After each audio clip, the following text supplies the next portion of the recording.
Method है chapter number 4 का part है, ठीक है। तो हम सबसे पहले स्टार्ट करेंगे। सोप्स के बारे में आप क्या जानते हैं? सोप्स के बारे में आप क्या जानते हैं? हाँ, सुबह सुबह नहाते हो, हाथ धुलते हो, है ना? तो ये सारे क्या चीज़ हम यूज करते हैं? सोप्स यूज करते हैं। एक्चुअली में सोप्स होते क्या है, ये कौन बताएगा? सोप्स होते क्या है? Soaps are the sodium salt of नहीं। हाँ, सोप्स आर द सोडियम और potassium salts of fatty acid. Fatty acid का कौन सा सॉल्ट है? सोडियम या पोटेशियम सॉल्ट। इसका मतलब हो गया कि हम कोई भी फैटी एसिड ले लें, इसकी सोडियम हाइड्रोक्साइड के साथ में रिएक्शन करा दें, लॉस ऑफ वाटर होगा और आपका जो बनेगा वो क्या बनेगा? सोप बनेगा, है ना। तो पहले इसकी डेफिनेशन लिख लेते हैं, व्हाट आर सोप्स। तो आप लिखते हो सोप्स आर द सोडियम और potassium salts of higher fatty acid, higher fatty acid, ठीक है। फैटी एसिड क्या होता है? What is fatty acid? तुम इधर ध्यान दीजिएगा, कैमरे पे ध्यान मत दीजिएगा। फैटी एसिड कौन बताएगा? एसिड क्या होता है? एसिड मतलब हम यहाँ पे बात करेंगे ऑर्गेनिक एसिड की। तो ऑर्गेनिक एसिड में कौन सा एसिड होगा? कार्बोक्सिलिक एसिड सिंपली, ठीक है। तो फैटी एसिड को हम रिप्रेजेंट कर लेते हैं जनरल फॉर्मूला RC≡ONH, ठीक है। ये वैसे तो कार्बोक्सिलिक एसिड है, बट फैटी एसिड कब होगा? जब R जो है ये large hydrocarbon part, large hydrocarbon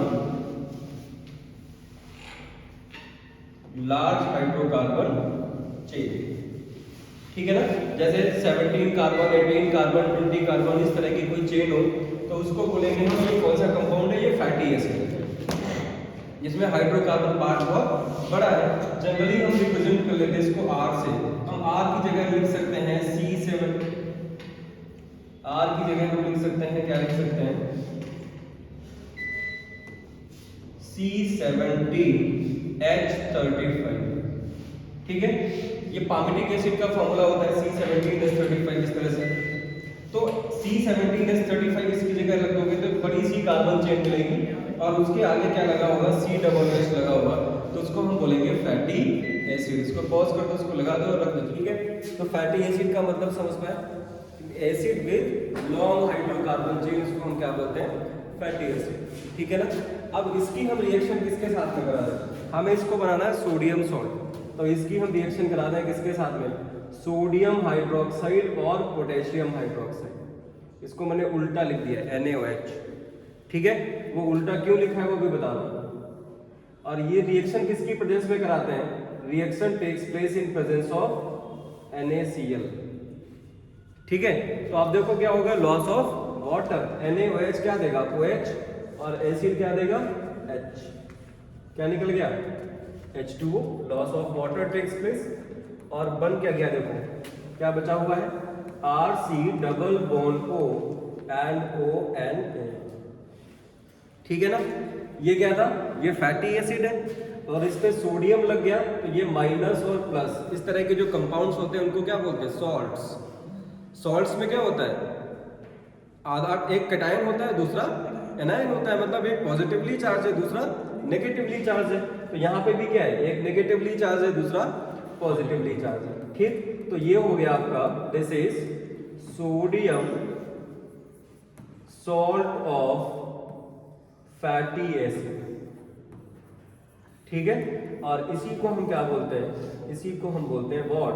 this is soap, ठीक है ना। समझ पाए? और इस रिएक्शन को क्या बोलते हैं?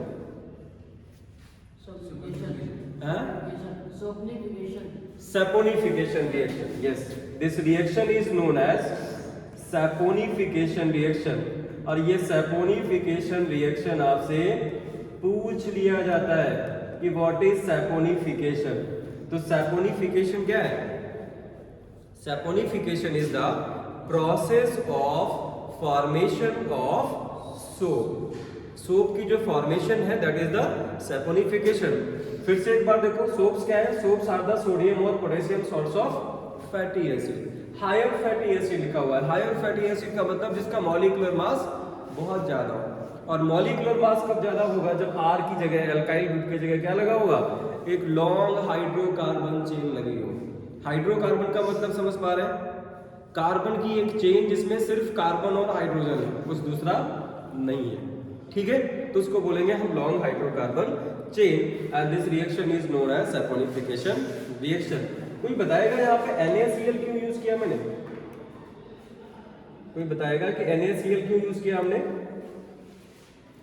What is the use of NaCl here? You कंते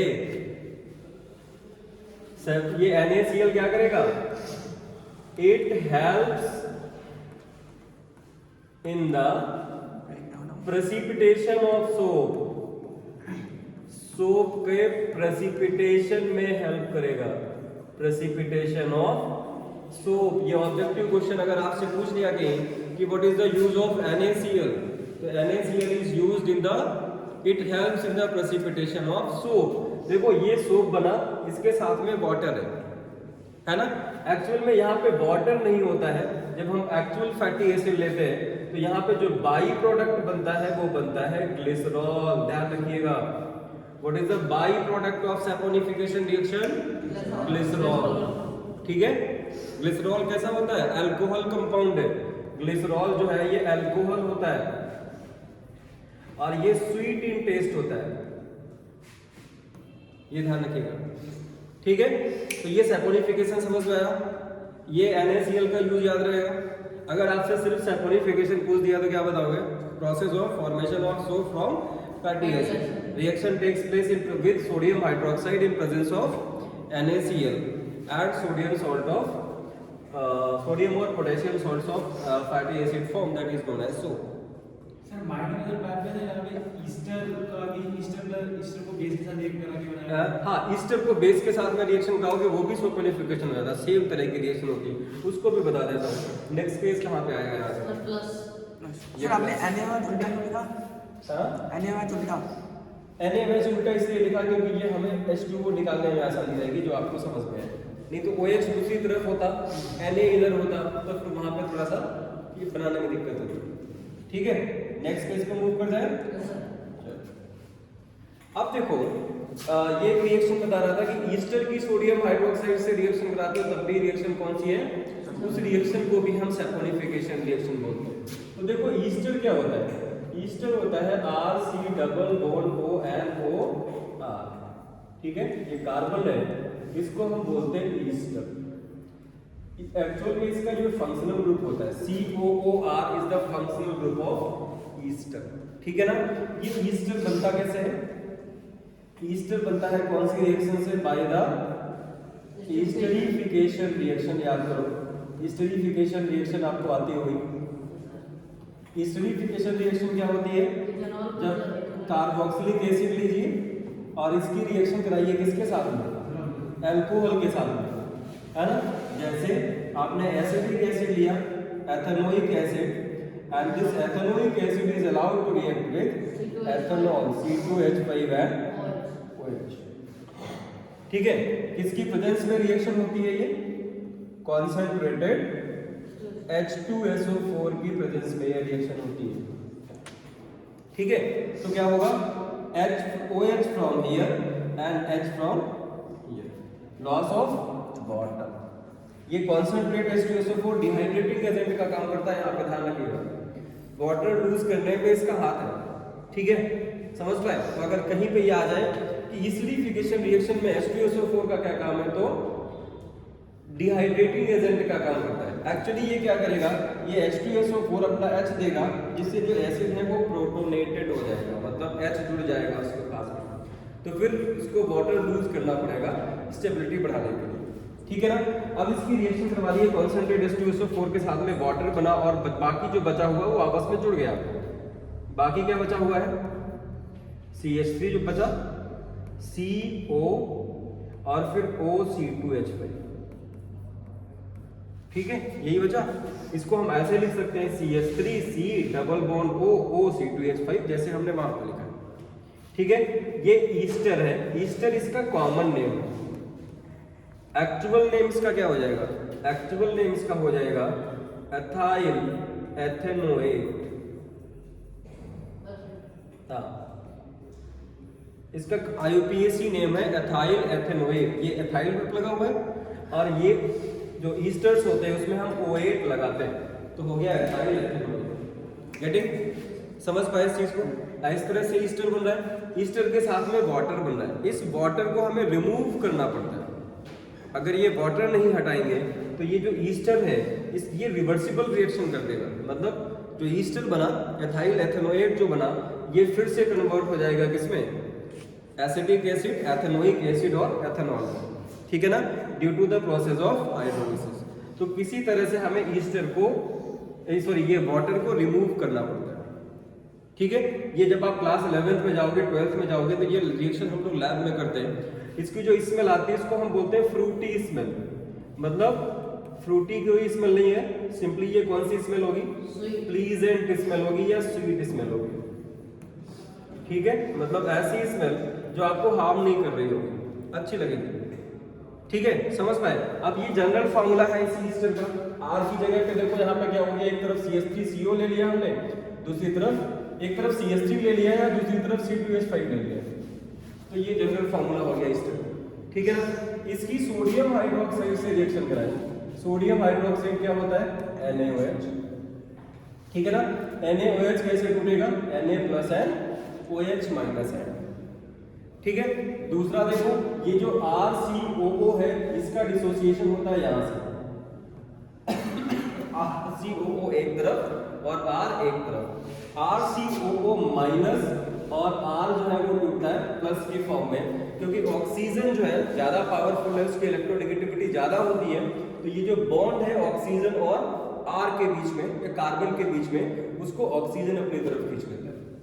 ठीक है, समझ पाए? तो ये ऑक्सीजन पे क्या आ रहा है? नेगेटिव चार्ज, और इस कार्बन पे क्या आ रहा है? Positive charge. गेटिंग? अब क्या होगा? ये पॉजिटिव है, सॉरी नेगेटिव है, नेगेटिव से कौन जुड़ेगा? पॉजिटिवली चार्ज, है ना, और पॉजिटिव से कौन जुड़ेगा? Negatively charge. अब देखो प्रोडक्ट क्या बन गया यहाँ पे, ये बन रहा है आपका RC डबल बॉन्ड ONA, यही तो बना RCOO और Na, और प्लस दूसरा क्या बना? ROH। मतलब यहाँ पे अल्कोहल बन रहा है और ये क्या बन रहा है? ये हो जाएगा आपका सोडियम सॉल्ट ऑफ एसिड, और सोडियम सॉल्ट ऑफ एसिड ही क्या होता है? फैटी एसिड को हम क्या बोलते हैं? This is soap. ठीक है ना, समझ पाए? बस हमें क्या करना पड़ेगा? R की जगह हमें कोई बल्कि ग्रुप लेना पड़ेगा, C17H35 C15H32 इस तरह से। ठीक है, समझ पाए? इसीलिए ईस्टर की जब सोडियम हाइड्रोक्साइड से रिएक्शन करवाते हैं तो क्या बन जाता है? सोप की फॉर्मेशन होती है और अल्कोहल मिलता है। मैंने अभी आपको बताया था कि ईस्टरीफिकेशन रिएक्शन में कौन सा प्रोडक्ट बन रहा था? बाई प्रोडक्ट ग्लिसरॉल बन रहा था। ये वही ग्लिसरॉल ही होता है। एक्चुअली ये ट्राईहाइड्रिक अल्कोहल है। ट्राईहाइड्रिक अल्कोहल मतलब ऐसा अल्कोहल जिसके पास में 3 OH ग्रुप प्रेजेंट है। ठीक है, ठंडियों में ग्लिसरीन लगाता हूँ, ये ग्लिसरीन और ग्लिसरॉल वही है, बाई प्रोडक्ट निकलता है सैपोनिफिकेशन में, हम इसको अलग कर लेते हैं, सोप्स को अलग कर देते हैं। ठीक है, तो ये सैपोनिफिकेशन रिएक्शन समझ में आ गया आपको। सोप की फॉर्मेशन कैसे होगी, सोप्स क्या है? गेटिंग? फिर से बताओ, एक बार रिपीट करो, सोप्स क्या है? सोप्स आर द सोडियम और potassium source of higher fatty acid. बनेंगे कैसे? By the process of saponification reaction. Saponification reaction में क्या क्या यूज किया हमने? फैटी एसिड की रिएक्शन चलाते हैं सोडियम हाइड्रोक्साइड से, किसकी प्रेजेंस में? NaCl की प्रेजेंस में। तो क्या बनता है? सोप बनता है, sodium salt of acid plus by product निकलता है अल्कोहल। वो H2O वहां पे, क्योंकि हम एसिड ले रहे थे तो H2O हो रहा था, एक्चुअली बाई प्रोडक्ट क्या होगा? अल्कोहल होगा, दैट इज ग्लिसरॉल। ठीक है, उस रिएक्शन को हम बोलते हैं सैपोनिफिकेशन रिएक्शन। NaCl का काम क्या होगा यहाँ पे? Yes, it helps in the precipitation of soap. ये समझ में आया? आगे बढ़े। अब देखो सोप्स को जब हम वाटर में डालते हैं तो पहले तो हम स्ट्रक्चर ऑफ सोप पढ़ लेते हैं, फिर वाटर में डालते हैं, ठीक है। तो हम आ जाते हैं simply structure of soap. Soap का फॉर्मूला भी आपने पढ़ा था, क्या होता है? R C double bond O N O minus और Na प्लस, ठीक है ना। जिसमें आर मैंने क्या बताया था, आर जो है लॉन्ग हाइड्रोकार्बन चेन। तो लॉन्ग हाइड्रोकार्बन चेन को हम लिखेंगे तो यहाँ तक वहां तक लिखते चले जाएंगे, तो उसका रिप्रेजेंटेशन है सिंपली बॉन्ड नोटेशन, ठीक है। देखो एक हम थोड़ा सा हेल्प करते हैं आपकी, जैसे आपको लिखना है CH3 CH2 CH2 and CH3, ये 4 कार्बन की चेन है हाइड्रोकार्बन, ठीक है। इसको हम लिखते हैं ब्यूटेन, समझते रहिएगा। ये क्या है? कॉमन नेम, इसका IUPAC नेम ब्यूटेन। इसको अगर बॉन्ड नोटेशन में लिखना है, बॉन्ड नोटेशन का मतलब ना तो हमें कार्बन लिखना है ना ही हमें हाइड्रोजन लिखना है, लेकिन सामने वाला समझ जाएगा कि ये ब्यूटेन लिखा हुआ है, ठीक है। तो कैसे लिखते हैं इसको? ये पॉइंट रखा है यहाँ पर, ये एक कार्बन हो गया, दूसरा कार्बन, तीसरा कार्बन, चौथा कार्बन, ठीक। जितने ये कॉर्नर्स हैं 1 2 3 4, ये किस चीज को रिप्रेजेंट कर रहे हैं? कार्बन। और जो हाइड्रोजन है वो कैसा है? वो अंडरस्टूड है अपने आप से, ठीक है। अगर कार्बन है तो इसका मतलब हाइड्रोजन है वहां पर। तो इस तरह का जो रिप्रेजेंटेशन है उसको हम बोलते हैं बॉन्ड नोटेशन, मतलब कार्बन हाइड्रोजन इस तरह के हमें एटम्स की जरूरत नहीं पड़ती, ठीक है। तो अब R को हमें रिप्रेजेंट करना है। R मैंने क्या बताया था, यहाँ पे क्या है?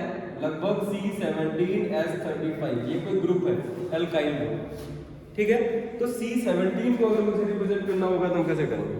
ऐसे लिखेंगे CH2 CH2 CH2 CH2 CH2, बहुत लंबा जाएगा। तो हम सिंपली इसको ऐसे रिप्रेजेंट कर देते हैं कि ये जनरल रिप्रेजेंटेशन है, ठीक है। और यहाँ पे ले लिया मैंने C double bond O and O, और ये बन गया Na, इस पे प्लस चार्ज और इस पे माइनस चार्ज, ठीक है। समझ पाए? ये बॉन्ड नोटेशन से रिप्रेजेंट किया। अब ये क्या चीज है? This is the molecule of soap. ये सोप का एक मॉलिक्यूल है। सोप के कितने मॉलिक्यूल हैं? एक। अब देखो इसका ये जो पार्ट है उसमें एक तरफ नेगेटिव चार्ज है और दूसरे पे पॉजिटिव चार्ज है। जहां पे ऐसा मॉलिक्यूल मिलता है वो कैसा है? आयनिक है, मतलब पोलर है। उसको बोलते हैं हम कैसा? ये हेड है सोप का, और हेड का नेचर कैसा होता है? Polar in nature. पोलर समझ पाए? पॉजिटिव और नेगेटिव, मतलब चार्ज का सेपरेशन होगा, ठीक। तो वो क्या हो जाएगा? पोलर। हाँ, एक साथ चार्ज हो गया। हाँ, एक जितना इस पे नेगेटिव चार्ज होगा उतना ही इस पे पॉजिटिव चार्ज होगा, ठीक है। तो हेड हो गया पोलर। और पोलर जो होते हैं वो उसका नेचर कैसा होता है? वो होते हैं हाइड्रोफिलिक। एक पढ़ेगा भी खींच के, हाइड्रोफिलिक, ठीक। फिलिक मतलब क्या है? फिलिक का मतलब होता है एफिनिटी। फिलिक का मतलब क्या है? एफिनिटी। हम देसी भाषा में कहें तो ठीक है ना। वो तुम्हारा वाला लव नहीं, ये दूसरा एफिनिटी है यहाँ पर, ठीक है। और हाइड्रो का मतलब हो गया समथिंग रिलेटेड टू वाटर, ठीक है ना। तो हाइड्रोफिलिक का मतलब क्या हो गया? हाइड्रोफिलिक का मतलब हो गया, हम आपकी भाषा में लिख दें तो वाटर लविंग। मतलब ये जो हेड है ये वाटर से लव करता है, मतलब वाटर के साथ में बॉन्ड की फॉर्मेशन करेगा, ठीक है ना। क्योंकि वाटर भी कैसा होता है? वाटर भी पोलर होता है और ये भी पोलर है, दोनों एक ही जैसे हैं, लाइक डिसॉल्व्स लाइक, ठीक है ना। समझ पा रहे हैं? जस्तुम तसहम तो फिर क्या मतलब है? ये भी पोलर वो भी पोलर, तो एक जैसे होंगे तो दोस्ती हो जाएगी ना, ठीक है। तो ये पोलर जो हेड है वो वाटर के साथ में बॉन्ड की फॉर्मेशन करेगा, वीक बॉन्ड बनाएगा। अब दूसरी तरफ आते हैं, ये जो हाइड्रोकार्बन पार्ट है ये यहाँ से यहाँ तक क्या है? This is long hydrocarbon chain, है ना। और इसको हम बोल देते हैं कि ये सोप का क्या है? टेल। अब टेल में देखो, टेल में कोई चार्ज नहीं है, ना तो हमने कहीं पॉजिटिव चार्ज लिखा है ना ही कहीं नेगेटिव चार्ज लिखा है। कहीं लिखा है? नहीं लिखा है। इसका मतलब ये कैसा है? हाइड्रोफोबिक। ये हो गया नॉन पोलर, है ना। और नॉन पोलर होगा तो ये कैसा होगा? हाइड्रोफोबिक। और फोबिक मतलब क्या होता है? फोबिया, डर, मतलब ये पानी से दूर भागेगा। इसको कुत्ते ने काट लिया समझ लो, ठीक है? जिसको कुत्ता काट लेता है रेबीज हो जाता है, पानी से दूर भागता है, तो ये भी क्या कर रहा है? पानी से दूर भाग रहा है, ठीक है? मतलब वाटर के साथ में बॉन्ड की फॉर्मेशन नहीं करेगा, फोबिक है। फोबिक मतलब फियर।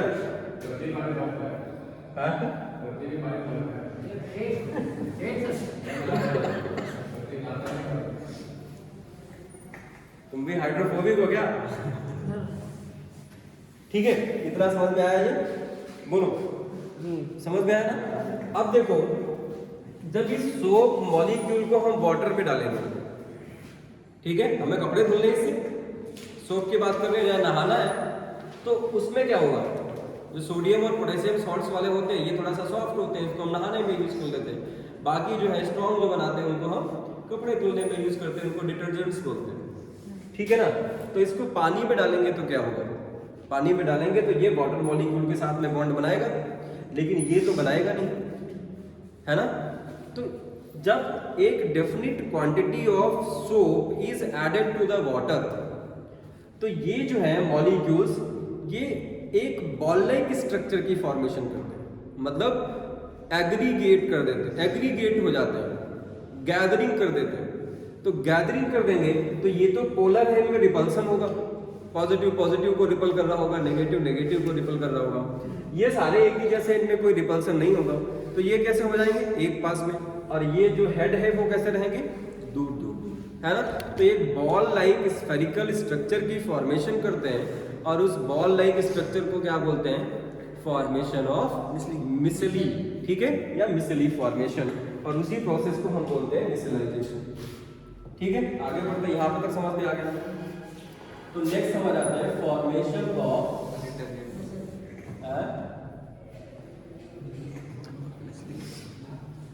फॉर्मेशन ऑफ मिसली, ठीक है? तो जब जैसे अब देखो, एक बाल्टी लिया आपने, इसमें पानी लिया होगा, है ना? और उसके बाद इसमें सोप मिला दिया, ठीक है? तो सोप का जो हाइड्रोफोबिक पार्ट है वो एक पास में हो जाएगा, मतलब hydrophobic part will be pointed towards inward, वो अंदर की तरफ आ रहा होगा, और जो हाइड्रोफोबिक पार्ट होगा वो बाहर की तरफ जा रहा होगा, ठीक है? बाहर की तरफ, अंदर की तरफ कैसे? कि जैसे ये हाइड्रोकार्बन पार्ट है, ठीक है? हाइड्रोकार्बन पार्ट में क्या है? रिपल्सिव फोर्स बहुत कम है या नहीं है ना? ये बनेगा नहीं ऐसे, दूसरा जुगाड़ लगाते हैं।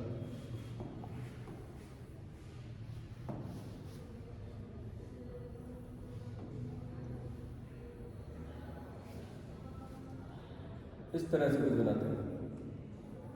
ये हाइड्रोकार्बन पार्ट है, and hydrocarbon part is pointed towards inward, ये अंदर की तरफ पॉइंटेड है, ठीक है? क्यों?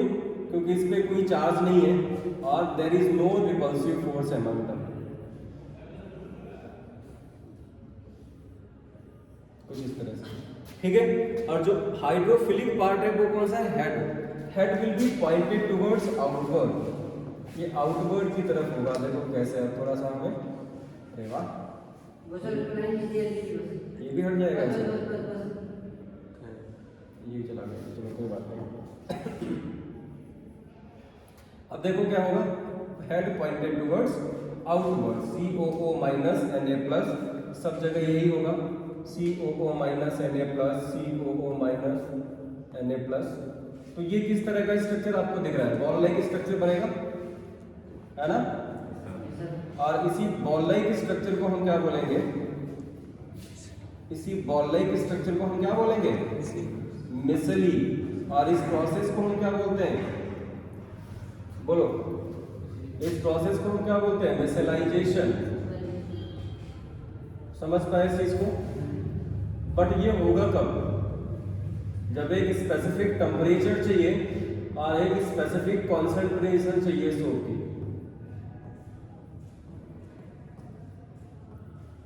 थोड़ा सा ही बचा हुआ है, बना ही देते हैं।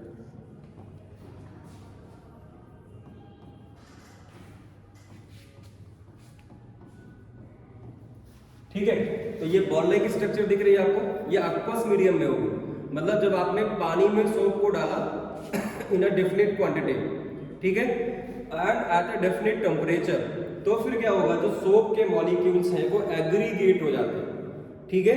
तो इसीलिए इसको हम बोलते हैं कि जो सोप्स हैं वो कौन से कोलाइड होते हैं, ये कोलाइडल सॉल्यूशन बनाते हैं, इसको हम बोलते हैं एग्रीगेट कोलाइड्स।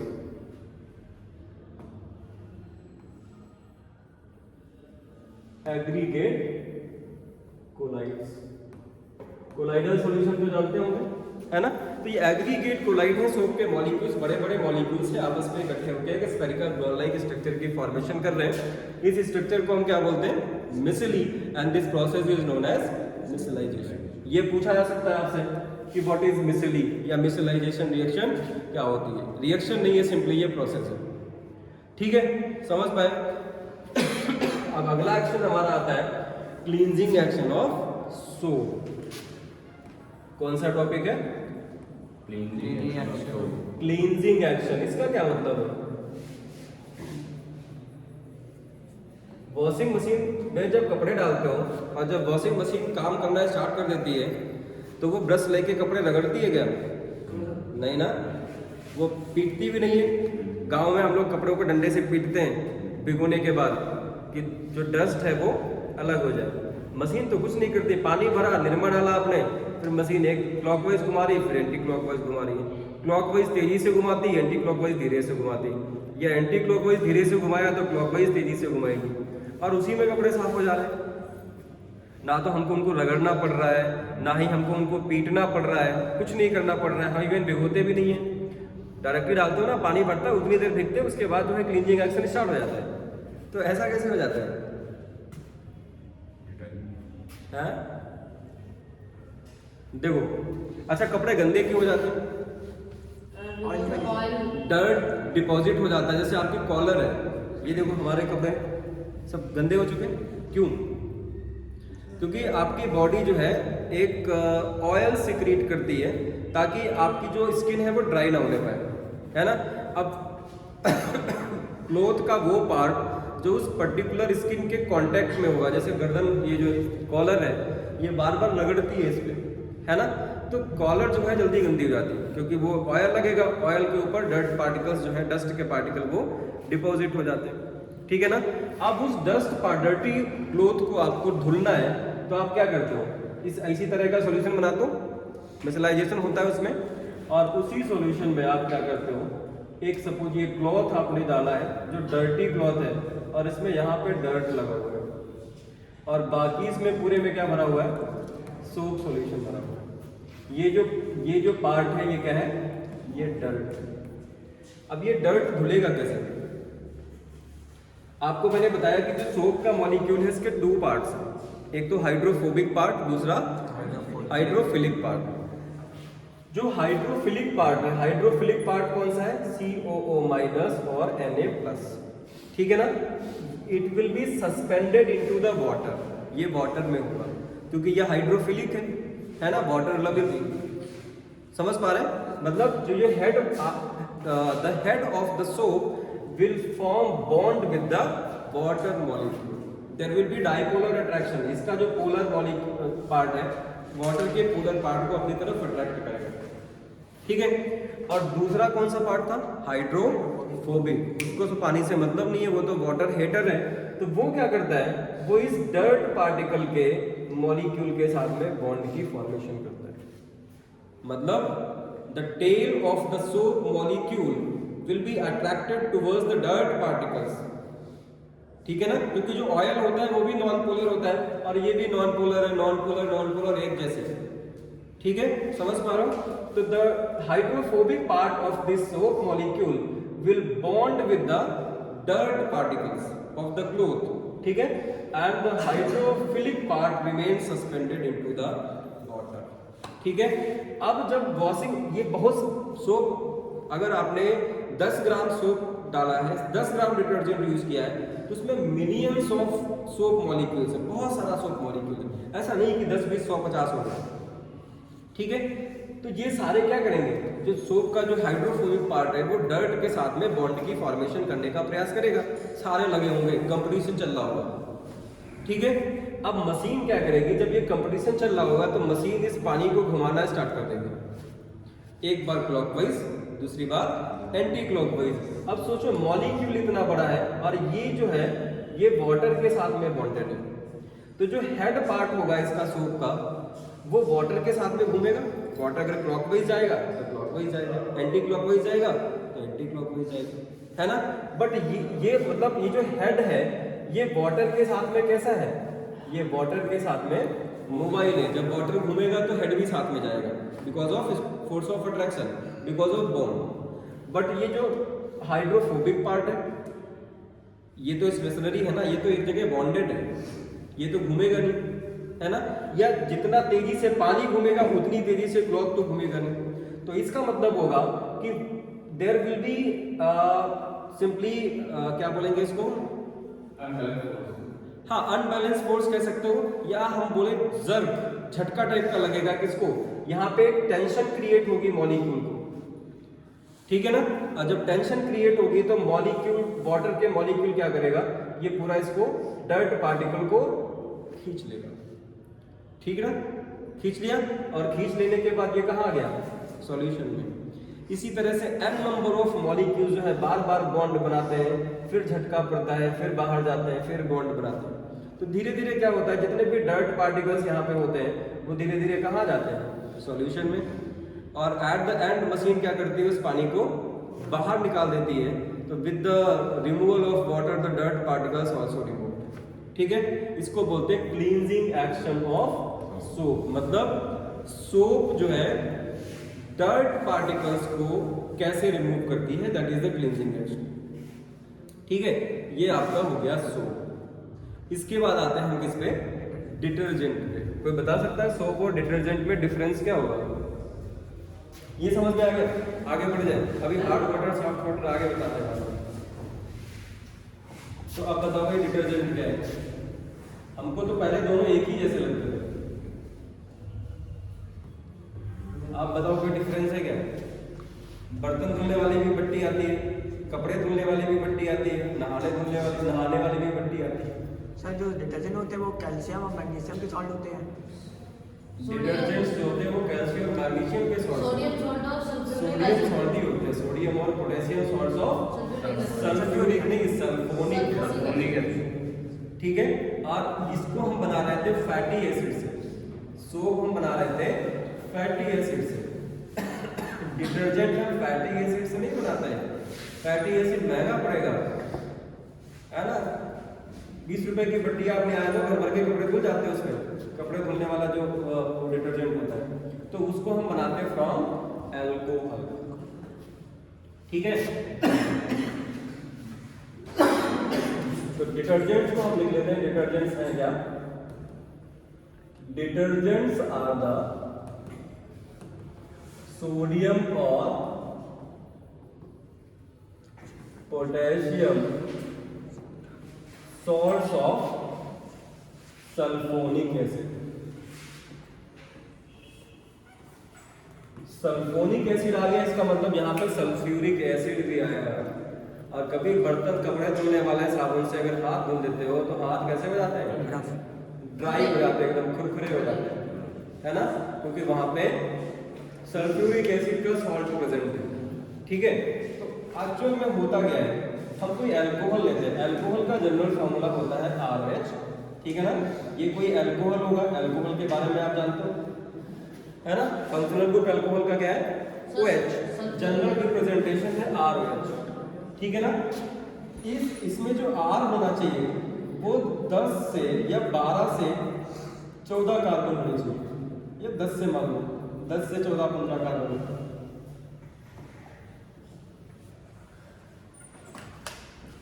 कार्बन 10 से लेकर के और कार्बन कितने होंगे 14, मतलब ये भी एक हाइड्रोकार्बन चेन है, बट इसमें नंबर ऑफ कार्बन एटम्स कम होंगे as compare to the soap, ठीक। तो अल्कोहल लिया, अल्कोहल की पहले रिएक्शन कराओगे किससे, H2SO4 के साथ। H2SO4 क्या है आपका, बोलो, बोर हो गए क्या, सल्फ्यूरिक एसिड बोर हो गए? तो सर पढ़ाई तो फिर क्या है? चेहरों से लग रहा है एनर्जी तुम्हारी कम हो गई। अभी तो 1 घंटा भी नहीं हुआ होगा, कितना हुआ है? 1 घंटा 9 मिनट 32 मिनट। हाँ? 32 मिनट हुआ है ना? ठीक है, सल्फ्यूरिक एसिड के साथ में रिएक्शन कराए। सल्फ्यूरिक बस थोड़ा सा ही बचा है, इसके बाद खत्म ही है। सल्फ्यूरिक एसिड को हम लिख सकते हैं HOSO3H, स्प्लिट करके लिख दिया हमने, ठीक है ना?